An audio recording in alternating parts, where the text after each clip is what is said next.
Oops! Andito na naman si Uncle Ta. Magluluto ako ng tinumis ng Nueva Ecija. Kaya hiniwa ko na itong bawang at saka ang sibuyas. Itong pork naman ay nilagyan ko na ito ng mga pangpalasa. Upang sa ganon, itong pork ay may lasa na. Dahil wala ako talbos ng sampalo, kaya ilalagay ko na lang ang sinigang mix na original.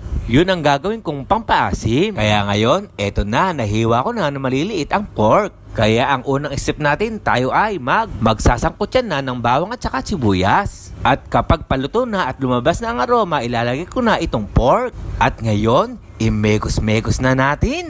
At para sa ganoon, masangkot siyang mabuti. At para magpantay-pantay ang luto. At lalagyan ko na ito ng patis. Konti lang nilagay ko sapagkat may lasa na nga ito. At lalagyan ko rin ito ng konting asin at saka ang betchin. Konti lang nilagay ko para hindi nakakahilo.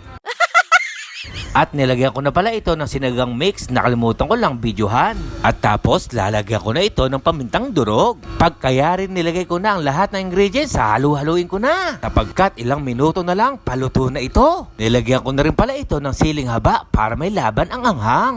Tara! Kain tayo! Kaya ma-uncle, i-comment nyo naman kung saan umabot ang bidyong ito. Kaya hanggang dito na lang. Ingat!